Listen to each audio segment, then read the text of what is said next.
louvado e engrandecido seja o nome daquele que vive e que reina para todos sempre.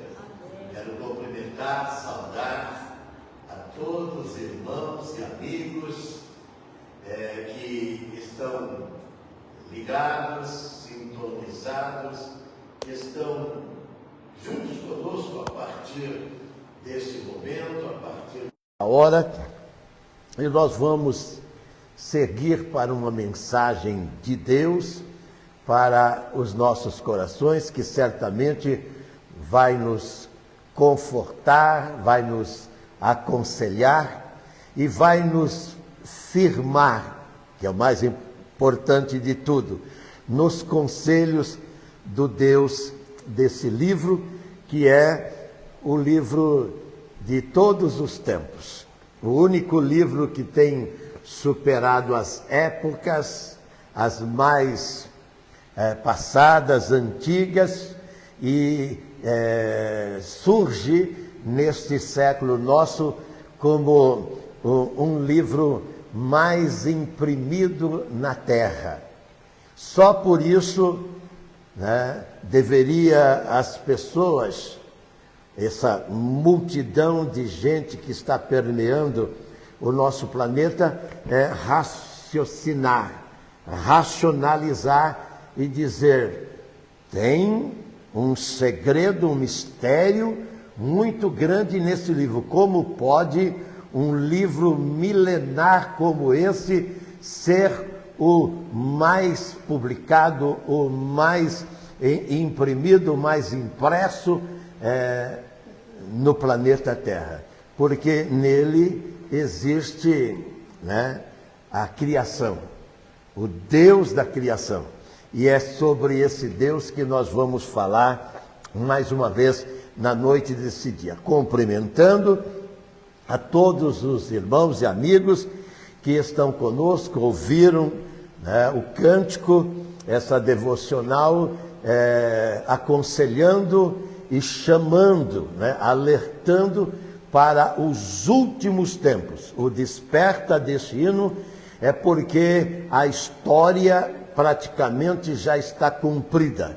Jesus, quando esteve há 2000 anos aqui na terra, ele falou que os tempos estão cumpridos. Esta foi a mensagem de João Batista e a mensagem de Jesus. E ele disse para a pessoa acordar.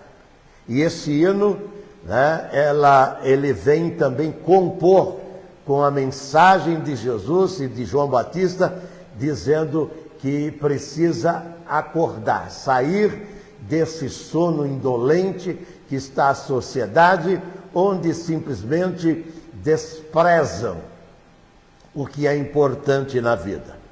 Viver, como eu sempre escrevo, é uma arte que as pessoas não dominam esta arte. Então eles estão como que empurrando a vida com a barriga e esperando, como os que vão para a casa lotérica, a tal da sorte, Mas eles quebram a cara porque estão anos e mais anos ali na lotérica, querendo ser rico por esse caminho que a minha Bíblia chama de tortuoso. Todo caminho de sorte, na Bíblia, ele é um caminho tortuoso. Quantas pessoas você conhece que já quebrou a cara porque elas estavam ou estão acreditando na sorte? Não existe sorte e azar. Existe o que está nesse livro. Deuteronômio, capítulo 28, está escrito lá: a bênção e a maldição. Só isso. O resto é eufemismo, é criação, é palavra inventada apenas para desvirtuar a sua mente e você acreditar, como Paulo fala lá em Gálatas, na mentira. E também em Timóteo, no capítulo 4. Nós vamos ler um versículo para ser a base da nossa mensagem desta noite. Está no Evangelho de João. O Evangelho de João, no capítulo 8, tem uma história, quer dizer, não é história. História é uma invenção, é um conto. Agora, história é uma realidade, é uma verdade. Muda apenas uma vogal, mas o sentido é completamente diferente. Então, o que nós relatamos aqui, não vamos ler, mas é imensamente conhecido, que é o que? A conversão de uma mulher, e todos, como na maioria dos teólogos, eles colocam esta mulher aqui como Maria Madalena, a pecadora. E o capítulo 8 conta essa história, mas nós vamos ler apenas o verso de número 12, que diz assim: de novo lhes falou Jesus dizendo: eu sou a luz do mundo, quem me segue não andará nas trevas, pelo contrário, terá a luz da vida. E eu vou acrescentar a versão Fortunato: a luz em sua vida. Essa é a minha versão. Oremos. Vou orar a oração que, exemplo: Pai nosso que estás nos céus, santificado seja o teu nome. Venha o teu reino. Seja feita a tua vontade, assim na terra como nos céus. O pão nosso de cada dia nos dá hoje. Perdoa as nossas dívidas, assim como nós perdoamos os nossos devedores. E não nos deixe cair em tentação, mas livra-nos do mal, porque teu é o reino, o poder e a glória para sempre. Amém. Jesus, ele está, depois dele fazer o que nós precisamos aprender a fazer: julgar. Nós precisamos aprender como Jesus, julgar. As pessoas falam, não se deve julgar. Mas a minha Bíblia diz em João, lá no capítulo 7, no verso 24, para você julgar não com a sua mente. Sabe por que as pessoas falam para não julgar? Porque eles acreditam no julgamento pelo juízo do homem. E o juízo do homem você sabe como é que é. Mas lá diz, não julgue, que é o capítulo aqui, ó, o capítulo 7, no verso de número 24. É o mesmo capítulo, é o mesmo evangelho, João. Não julgueis segundo o que parece. Não julgueis com o que? Com seu raciocínio. Não julgueis com aquilo que você está vendo, inclusive. Mas conforme a reta justiça. Aí eu sempre uso isso daí. O que é a reta justiça? O que é a reta? Régua. E aqui está a régua de Deus para você julgar qualquer coisa.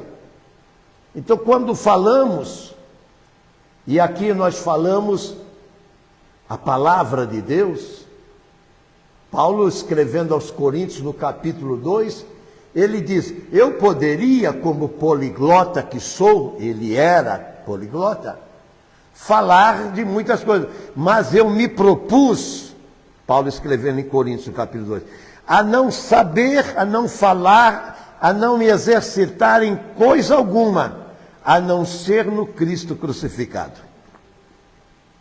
E quando Jesus fala isso, ele acabou de fazer um juízo. Trouxeram para ele uma mulher que o mundo todo conhece a história da mulher pega no ato do adultério. E existia uma lei naquele tempo. Hoje parece que afrouxou bastante esta lei. Tem alguns malucos aí que eles vão lá e matam e tudo, o que não se deve fazer. Mas, está aí esses crimes passionais. chamado de crimes passionais. Agora, o que aconteceu? Pegaram essa mulher, só a mulher, o que já é injusto, porque ela não estava adulterando no ato sozinha.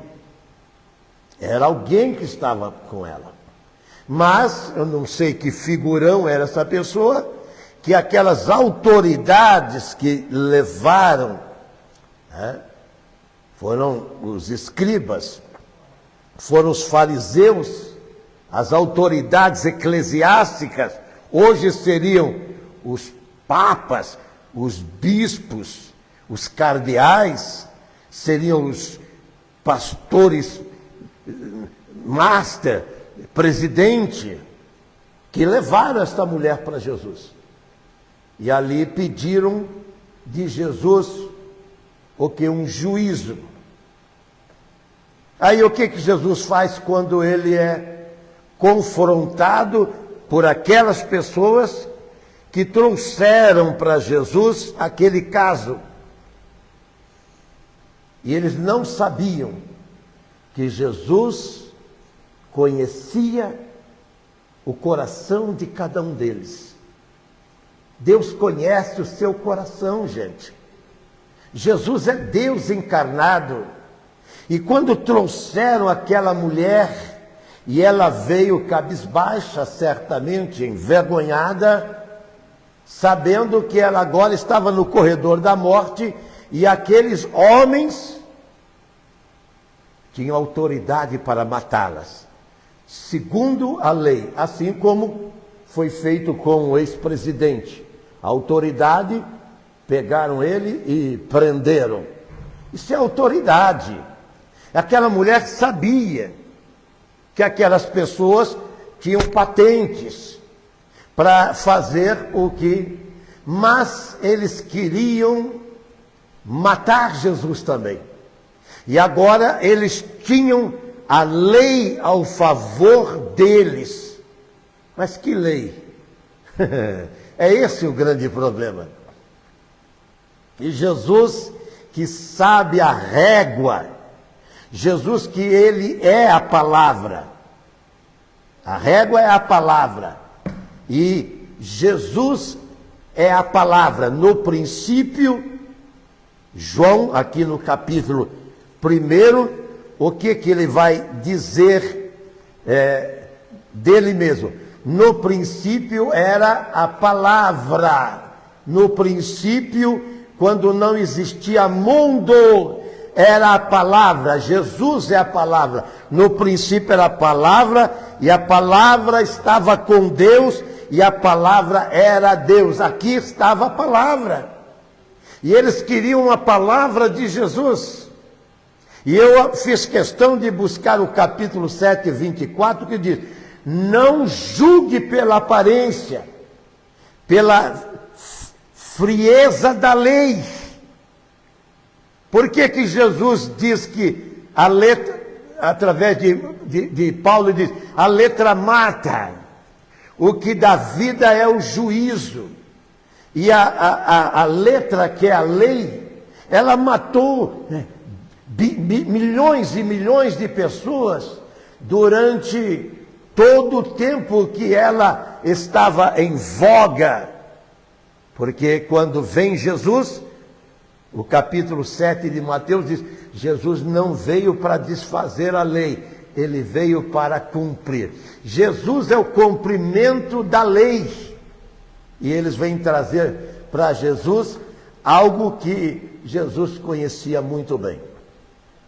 Aí Jesus, quando confrontado por esses homens, que ele, Jesus, criou, porque a Bíblia diz que Deus formou aquelas pessoas no ventre da mãe.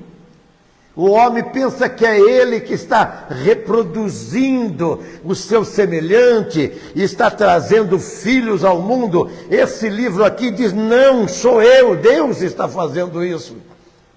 Mas as pessoas não conhecem esse livro.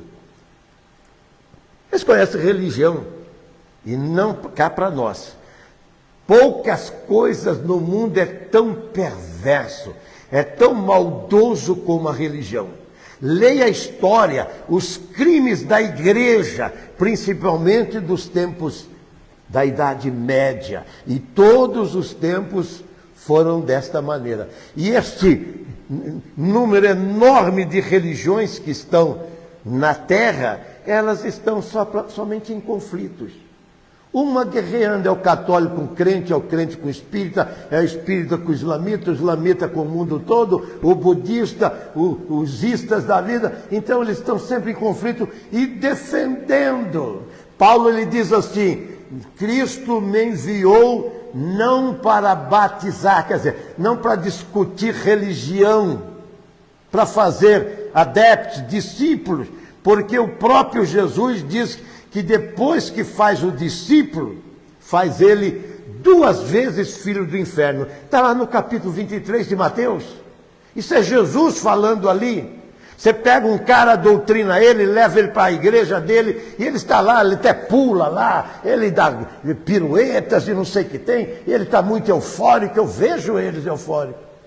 E Jesus está dizendo em Mateus 23 que ele não só uma vez é filho do inferno, ele é 2 vezes filho do inferno. Por quê? Porque ele se associou e ele creu na mentira. Por isso, cuidado com o que você crê.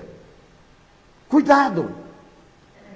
Você tem que crer na luz. Nada é mais importante do que a luz.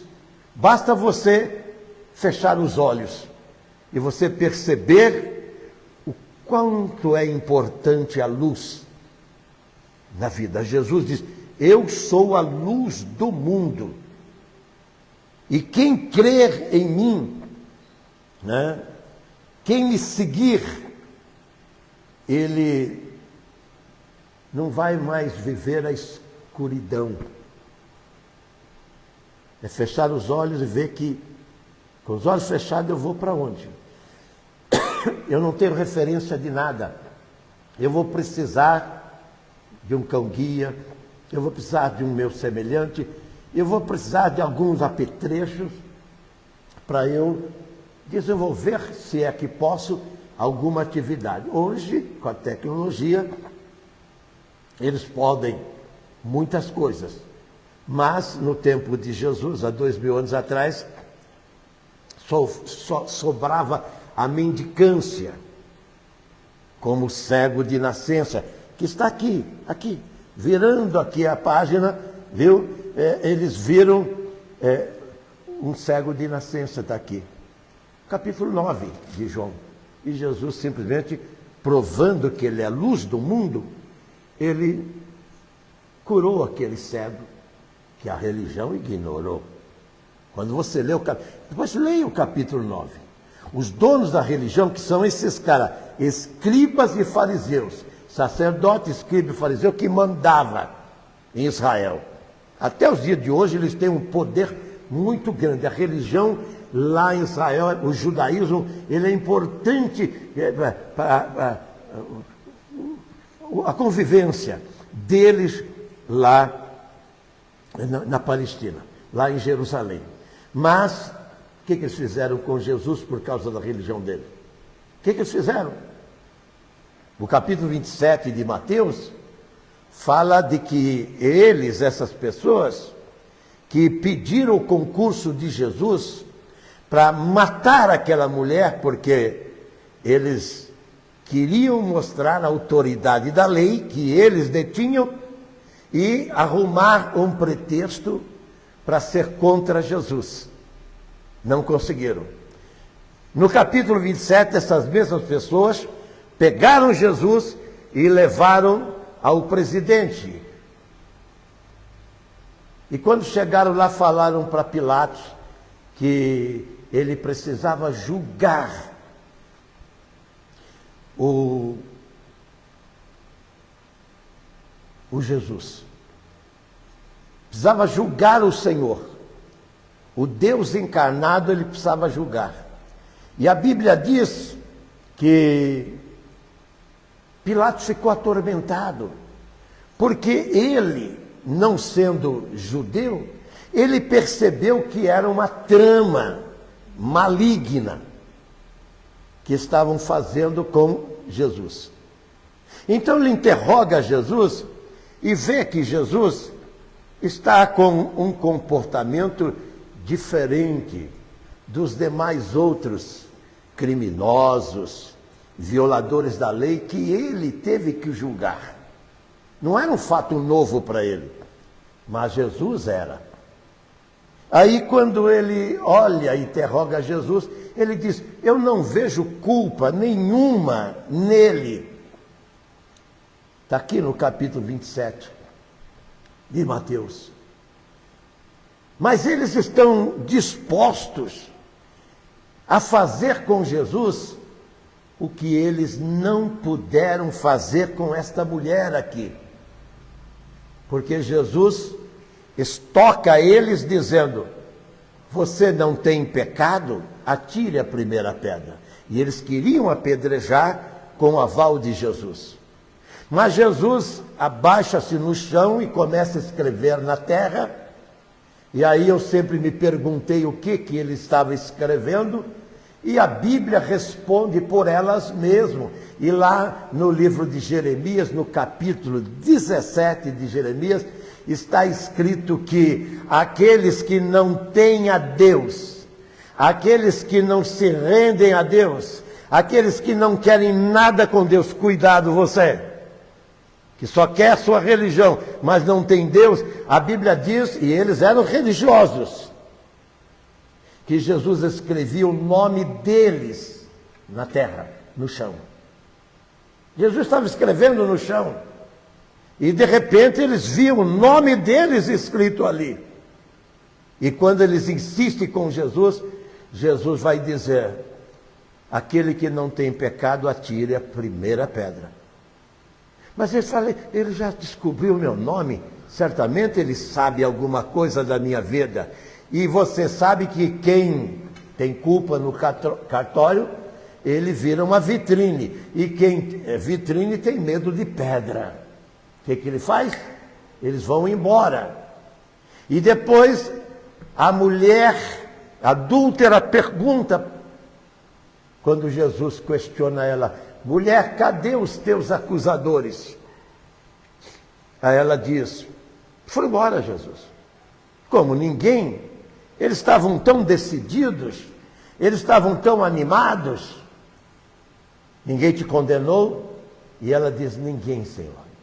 Aí Jesus vai, aquilo que nós lemos no capítulo 7, verso 24, desse mesmo livro aqui: julgue segundo a reta justiça. Então Jesus falou: eu não te condeno, porque os homens condenam você, porque você rouba, mente, adultera, briga e faz uma... Os homens estão julgando você. Justo ou injustamente estão prendendo você, fazendo juízo sobre você. Aqui no Brasil mesmo, agora com a atitude de ontem do ministro, o Brasil ficou mais dividido ainda, e eles ficam, não merece, não merece. Por que eles fazem isso? Porque eles não têm essa régua aqui. Se eles tivessem essa régua aqui, lá no Supremo Tribunal Federal, eles não fariam isso. Mas eles têm a mesma régua que tinha esses fariseus e esses saduceus, que depois leva Jesus para o Pilatos, e Jesus diz: eu não vejo culpa nenhuma neles. E depois, provando que eles não tinham esta régua, Jesus chama um assassino, chama um salafraio, chama um pederasta, chama um bandido, chama um ser indigno da sociedade que estava presa ali para ser sentenciado em morte, a morte, que era o Barrabás. E Jesus coloca os dois diante da multidão, e aí você já sabe o que eles escolheram. Eles escolheram Barrabás. Eu estou falando com pessoas agora que elas não sabem, mas são como esses fariseus, são pessoas turronas, São pessoas que elas não se vergam, são pessoas duras de coração, são pessoas que colocam no ideal. Ah, eu nasci crente, vou morrer crente. E você vai morrer crente para ir para o inferno? Eu nasci católico, vou morrer católico. Eu nasci espírito, vou morrer espírito. Eu falei, e daí, cara? Por que você não se abre para uma verdade? Essa verdade chama-se luz, para tirar você das trevas. É isso que Jesus está mostrando aqui. Jesus está dizendo, eu posso tirar você das trevas. Mas o que eles fizeram? Resolveram ir embora. Eles tiveram a oportunidade, daquela multidão que prenderam essa mulher, tiveram a oportunidade de ver que a vida deles é uma escuridão. O homem, enquanto ele não se alinha ao entendimento desse livro, ele está vivendo cego, uma escuridão na vida dele. Ele pode ter a religião que for, a mais formal ou informal da terra, ele não é nada mais do que o que está no capítulo 3 de Apocalipse. Cego, pobre e nu. A maior ignorância que eu conheço na terra é a da religião, como eu acabei de dizer. Porque o camarada, ele não aceita. O que aconteceu com o catolicismo agora, eles estão numa confusão entre eles mesmos, não tem nada de protestante. Eles estão numa confusão, não, ele é redentor, ele é salvador, ele é não sei o quê, junto com Jesus ou não. Aí eles ficam num conflito enorme. Por quê? Porque eles criaram. Por isso que Paulo, quando pregava, falou, eu não me interesso, eu não me aplico, eu não me ocupo a fazer outra coisa. Ele diz, e nem a batizar, ele diz. Apenas pregar a Cristo. Mas por que ele vai explicar isso lá no Gálatas? E como que ele explica? Gálatas 1, 11, 12, ele diz, o que eu falo para vocês, isso daí, você que está me ouvindo talvez pela primeira vez, eu vou falar para você, parafraseando a palavra de Paulo, lá no capítulo 1 de Gálatas, no verso 11, no verso 12, ele diz, o evangelho que eu estou pregando para vocês, ó Gálatas, eu não aprendi de homem, quer dizer, eu não fui no seminário, eu não fui no colégio aprender, não foi um papa, não foi um pastor, não foi um líder que colocou isso em mim. Ele falou, foi o Senhor Jesus. Eu recebi do Senhor a palavra que eu estou pregando. Então eu costumo parafrasear e trazer para mim esta fala do maior apóstolo de todos os tempos, que foi o Paulo. O evangelho que eu prego para vocês, eu sei que as pessoas que pregam o evangelho para você, você que está me ouvindo e vai ouvir pela primeira vez, eles estão querendo, como num aquário, pescar você para levar para a igreja. Nós não temos essa intenção. Não temos. Agora, uma coisa eu quero, é que você creia nesse Senhor aqui. Eu quero que você acredite nesse livro. Eu quero que você se estreite nesse Deus.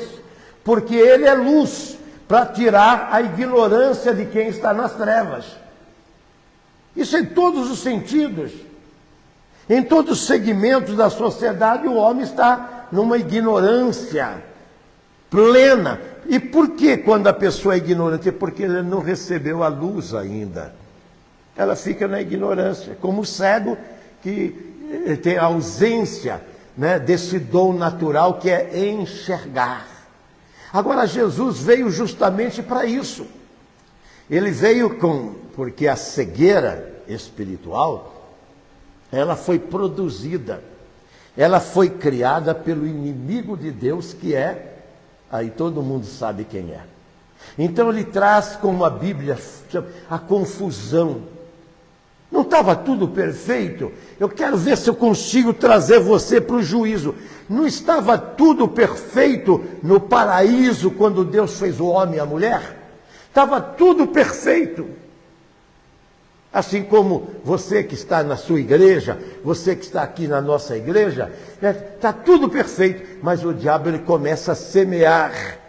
Né? E ele é um especialista nisso. A arte do engano, e ele nunca inovou. Ele sabe que funciona. E ele então chega com aquela dramaturgia toda dele. Então ele se traveste, como Paulo escreve em Coríntios, que o diabo se traveste em anjo de luz. E ele chega com aquela aparência. É como aquela mulher que quer destruir a família, ela chega toda encantadora e aquele cara menos avisado está lá na praça. Eu sei porque eu vi meu pai uma vez lendo o jornal, entendeu? Eu era garoto, quer dizer, isso fazem 70 anos. Eu tinha 8 anos. Eu estou na praça lá, engraxando sapato, e meu pai dificilmente tinha um domingo de folga. E o meu pai está lendo o jornal. De repente chega lá uma daquelas, que você sabe quem é, dessa daqui, que foi pega em flagrante adultério, aqui no capítulo 8, que inspirou Jesus a dizer que se ele não tirar as trevas, a escuridão da sua vida, você vai ficar vulnerável a toda a arte do inferno. E o meu pai está lendo o Estadão, aquele tempo o Estadão era desse tamanho, de domingo. Ele está na praça lá lendo e eu estou engraxando o sapato ali na praça, aqui na Vila Santa Isabel. Porque no meu tempo, presta atenção você que já tem 40 anos e não trabalha e está vivendo às custas do papai e da mamãe. No meu tempo, com 7, 8 anos, a gente engraxava sapato, fazia carreto na feira e ajudava na família. E a gente está aqui com 80 anos, saudável, curado, e nunca fomos explorados, né, pelo pai e pela mãe, como esses governos estão dizendo aí, que é sacrificar a criança, explorar a menor, essas coisas todas. Entendeu? Minhas filhas, para trabalhar, demorou. E eu ficava insistindo, porque é menina, e eu ficava insistindo o temor que tinha de soltar elas para ir trabalhar, essas coisas todas. E foi difícil para mim, entendeu? Pegar aquelas criaturinhas que nós geramos, né? E sonhamos com elas. E graças a Deus, os sonhos teus, quando são os sonhos de Deus, está lá em Isaías 55, eles se realizam. Agora eu estou falando com a multidão de gente, que o filho, como na quinta-feira, feriado, eu estava na praça, as menininhas estão lá, aqueles 30 no funk, entendeu? Com as roupas todas desnudas praticamente, bebendo lá aqueles copos de bebida dela, aquelas vodka, aquele gin, aquelas maldição, com tudo que tem aí o metanol, eles não querem nem saber se vai morrer, eles querem chapar mesmo. Estavam lá, eu estava com meu neto, bisneto, né? E ele andando lá, e queria andar no carrinho que eles alugam lá, eu vendo aquilo, eu falei, que tristeza se é que tem pai e mãe. E tem, porque todos vieram, não é de chocadeira. Será que é pai e mãe, ou é apenas são macho e fêmea que geraram e puseram gente na terra? Esse é o grande problema. Estou falando que essas meninas que não querem saber se o cara é homem mesmo, mas ele é procriador, é um garanhão, ele é macho, ele vai fazer filho. Mas e depois que ele fizer os filhos? Passando o final de semana de novo com a minha filha caçula e tirando foto, você pode ver. Não, eu não coloquei na nossa página, só na página da família. As minhas 3 gerações estão ali. Entendeu? Ah, mas você é sortudo. Já falei para vocês que na Bíblia não tem sorte e azar. Tem bênçãos e maldição. Quando você ouve a palavra de Deus, você atrai as bênçãos de Deus. E as bênçãos de Deus... Você quer uma bênção maior do que a família? Depois da salvação não tem bênção maior do que a família. Entendeu? Quando você faz a festa, como a gente sempre faz em casa do Natal, e Ano Novo a gente faz na igreja, porque eu aprendi com a minha mãe, primeiro dia do ano, primeiro minuto do ano, não é para você estar na praia, viu, dando pulinho lá e soltando barquinho e flor para Iemanjá, coisa nenhuma, e nem vendo fogos e coisa. Não, a minha mãe ensinou o primeiro minuto dentro da igreja. E a minha mulher estava aqui. Eu não estava na igreja, mas por obediência à minha mãe, no dia 31 de dezembro, eu pegava minha família, aquele tempo minha mulher, 2 filhas, e a gente entrava numa igreja e o pastor me visitava e falava: ô, seu Siqueira, você só vem uma vez por ano, você não quer que eu vou? Não, a gente quer mais. Eu falei: ah, não vou.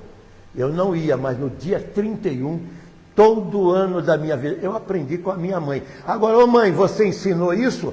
Ou você fez como uma pessoa que eu conheço, que no aniversário do filho de 1 ano, ele deu cerveja para a criança de 1 ano e falou: vai ter que ser como o pai.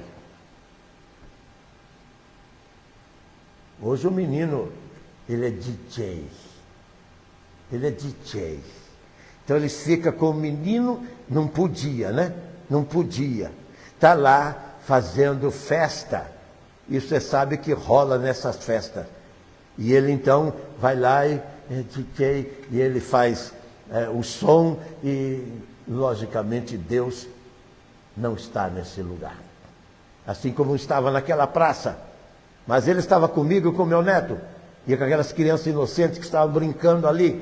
Mas daí eu fiquei vendo aquelas coitadas daquelas mães que geraram aquelas coisas. Ô pastor, você não pode falar isso. Pois é, não passam disso. Porque elas se travestem de gente, mas o que elas estão fazendo ali, evidentemente, só agrada ao inimigo de Deus. Só. E esses que só agradam ao inimigo de Deus, eles vão optar por quê? Em matar a mulher que teve um deslize, Jesus liberou ela, falando: não te condeno. E liberar um ladrão. Veja bem, parece o Brasil, viu? Parece o Brasil. Liberaram um ladrão e mataram Jesus. Está aqui no capítulo 27, eu li para vocês. E aí, o que a palavra de Deus vai dizer para nós? Diz aqui a palavra de Deus que, estando, pois, o povo reunido, perguntou Pilatos: quem vocês querem que eu solte? Barrabás ou Jesus chamado o Cristo? E eles soltam Barrabás e mata a Jesus. O Pilatos não estava entendendo isso. Como é que pode vocês? Esse cara não vale nada, mas vocês querem. Eu às vezes eu fico até pensando que esse Barrabás, isso é o Fortunato analisando o contexto. Ele esperava a morte. Ele sabia que ia ser condenado. Mas o cenário infernal aconteceu. E o diabo sempre está fazendo isso. Para sacrificar o justo. E o culpado, eles então liberar para fazer mais atrocidades. Porque se você não tem o coração de Deus, presta atenção. Se você não tem o coração de Deus, e a Bíblia diz, se você liberar, isso é Salomão escrevendo, se você não condenar o ímpio, Salomão diz, ele vai tornar a fazer de novo. Parece que no Brasil está acontecendo isso. Não quiseram ouvir Salomão há 3.000 anos atrás. Se você não condenar o ímpio, ele volta a fazer novamente. Então o que está acontecendo aqui?